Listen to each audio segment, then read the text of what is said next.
अस्सलातु वस्सलामु अलैका या सय्यदी या रसूल अल्लाह, अस्सलातु वस्सलामु अलैका या सय्यदी या हबीब अल्लाह। इलेक्शन से पहले ही इक्तदार का ख्वाब चकनाचूर हो गया है। दो बड़ी सियासी शख्सियात की बैरूने मुल्क रवानगी की तैयारियां शुरू हो गई हैं। तहरीक इंसाफ को सुप्रीम कोर्ट से बड़ा रिलीफ मिल सकता है, जिसके हवाले से तहरीक इंसाफ बड़ी पुरउम्मीद है। और उस रिलीफ के मिलने के बाद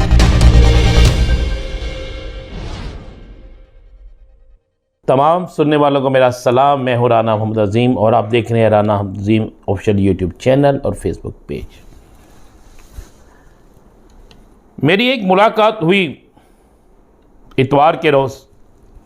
मैं एक दोस्त के घर उनकी वालदा की के सालाना ख़त्म के मौके पे गया, तो वहाँ पे बहुत सी सियासी शख्सियात बैठी थी और उसी हल्के से मुंतहिब साबिक एक अरकाने साबिक रुकने असम्बली भी बैठा था। गुफ्तगू शुरू हो गई तो मैंने उनसे ही सवाल किया, तल्लक उनका मुस्लिम लीग से था। मैंने उनसे सवाल किया कि क्या आप आइंदा इलेक्शन इसी हल्के से लड़ रहे हैं और आपके इलेक्शन जीतने के क्या इम्कानात हैं? और ये मैं आपको हल्फन बात कह रहा हूँ, हल्फन। तो मुझे उस साबिक रुकने असम्बली ने कहा कि राना अजीम, यहाँ से क्या मैं किसी भी हल्के से इलेक्शन लड़ लूँ, हमारा कोई भी शख्स किसी भी हल्के से इलेक्शन लड़ ले, हमें जो सूरत हाल नज़र आ रही है, अगर तो हमें बना बनाया रिज़ल्ट मिल गया तो फिर हम जीत जाएंगे, और अगर हमें बना बनाया रिज़ल्ट ना मिला तो अवाम हमें वोट देने के लिए तैयार नहीं होगी।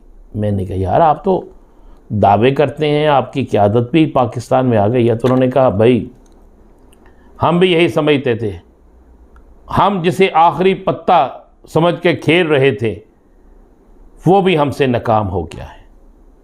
अगर ये कामयाब होता तो अब तक हम 5 जलसे और कर चुके होते। हाँ, हमने जलसों का प्रोग्राम बना लिया है, लेकिन जलसे जुलूसों से अगर इक़्तिदार मिलता होता तो सबसे बड़े जलसे जुलूस आजकल तो तरीके लब्बैक के हो रहे हैं, फिर वो इक़्तिदार तो फिर उनको मिलना चाहिए। मैंने कहा बात तो दुरुस्त कही आपने। तो ये आलम है एक ऐसी सियासी जमात का जो वज़ीर आज़म वज़ीर आला के ख्वाब देख रहे हैं। ये उनके अपने लोगों की मैं बात, उनकी ज़बानी जो मैंने सुना, देखा, जाना, ये उनके अल्फाज हैं। और उसी महफिल में बैठा हुआ एक शख्स जिसने कहा जनाब ये बात दुरुस्त कह रहे हैं, हमने पिछली दफ़ा इनके वोट सपोर्ट हर चीज़ की थी, दफ्तर खोले थे, लेकिन अब हमने फैसला कर लिया है कि इनसे ज़ाती तल्लक अपनी जगह, लेकिन वोट हम तहरीक इंसाफ को देंगे, चाहे कोई भी उम्मीदवार खड़ा हो, गाड़ी जिसकी मर्ज़ी आए, मोर जाके हमने बल्ले पे ही लगानी है। ये उसके सामने कहा और मैं समझता हूँ कि हो सकता है वो सुबह तक बेचारा पकड़े न जाए या कोई ऐसी चीज़ हो, लेकिन ये बात बिल्कुल ठीक है। अब मैं आपको खबर ये देने जा रहा हूँ कि इक़्तिदार का ख्वाब चकनाचूर हो गया है। इलेक्शन से पहले ही इक़्तिदार का ख्वाब चकनाचूर हो गया है। दो बड़ी सियासी शख्सियात की बैरूने मुल्क रवानगी की तैयारियां शुरू हो गई हैं। ये दोनों सियासी शख्सियात जो हैं उनमें से किसी का तल्लक तहरीक इंसाफ से नहीं है, ये मैं पहले बता दूं। तहरीक इंसाफ को सुप्रीम कोर्ट से बड़ा रिलीफ मिल सकता है, जिसके हवाले से तहरीक इंसाफ बड़ी पुरउम्मीद है। और उस रिलीफ के मिलने के बाद हालात किस तरफ जाएंगे ये अंदाज़ा आप लगा सकते हैं। अब ज़रा बात करते हैं दो सियासी जमातें। तहरीक इंसाफ का इक़्तिदार ख़त्म होने के बाद मुसलसल से यह दावा कर रही थी कि इक़्तिदार हमारा आएगा। पहले बाकायदा कहा गया कि जनाब अगले वज़ीर आज़म बिलावल भुट्टो हैं। इतनी कंपेन चली, इतनी कंपेन चली, इतने तासर दिए गए कि बहुत से एंकर्स ने भी ये बात कहना शुरू कर दी, तज़ियाकारों ने लिखना शुरू कर दिया, कहना शुरू कर दिया एक जरदारी सापे बारी पलट देगा बाजी फला फला फला फला फला। लेकिन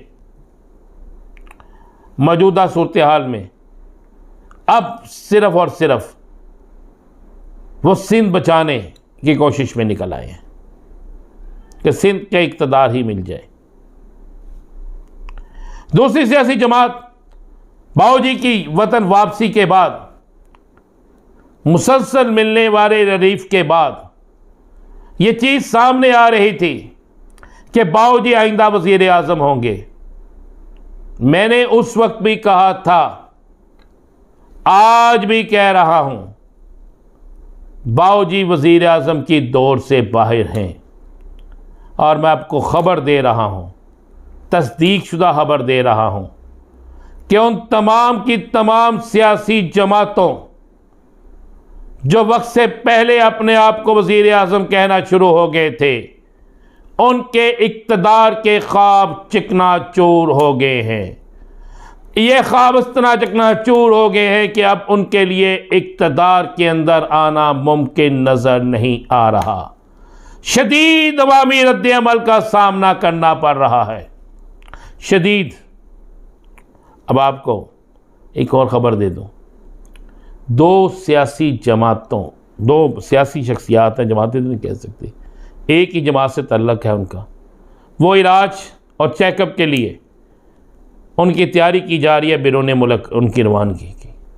कोई कहता है कि इलाज बहाना है, अपनी कोई मीटिंग और उस मीटिंग के बाद अपने आप को दोबारा किसी जगह पे लाने की एक कोशिश है किसी के साथ मिलकर। लेकिन मैं आपको वक्त से पहले बता दूँ, ये कोशिश भी नाकाम होगी, बुरी बुरी तरह नाकाम होगी। लेकिन रवानगी आपको चंद दिनों में ये नज़र आ जाएगी। आज एक बात का मैं जिक्र करना बिल्कुल भूल गया, लेकिन जिक्र करना चाहिए। मैंने कल फवाद चौधरी साहब को मिला, चूँकि फवाद चौधरी साहब से भी बड़ा अच्छा और गहरा तल्लक है। फवाद चौधरी साहब को अदालत में पेश होते देखा। फवाद चौधरी साहब जो मुकदमा है वो एक प्रॉपर्टी के हवाले से है, लेकिन मुझे तो इस तरह लगा जैसे उन पर एक कोई ऐसा मुकदमा है कि जिसके वो बहुत संगीन तरीन नताइज हो सकते हैं। लेकिन जिस तरह उनके मुँह पर कपड़ा डाला गया, जिस तरह उन्हें अदालत में पेश किया गया, इससे एक सवाल उठता है। और उसके बाद तरीके इस्तेकाम पाकिस्तान के लीडरों ने उनसे बिल्कुल अपनी हमदर्दी ख़त्म कर दी। और फरदौसा शेखवान साहिबा का जो बयान है वो भी आपके सामने है। तो मैं नहीं समझता कि सियासी जमातों के लीडरों के साथ ऐसा होना चाहिए। इससे नई सियासी जमातें जिसमें लोग जा रहे थे उनके अपने रास्ते ख़राब हो गए।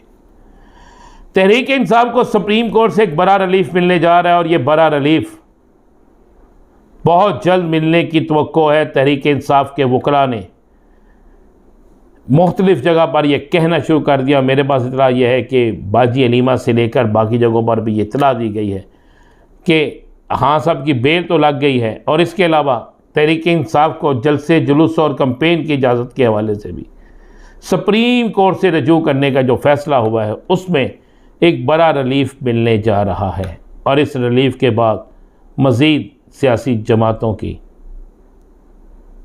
छुट्टी हो जाएगी। मज़ीद क्या होने जा रहा है, इंतज़ार कीजिए। अगले वीडियो का इजाज़त दीजिए। अल्लाह हाफ़िज़।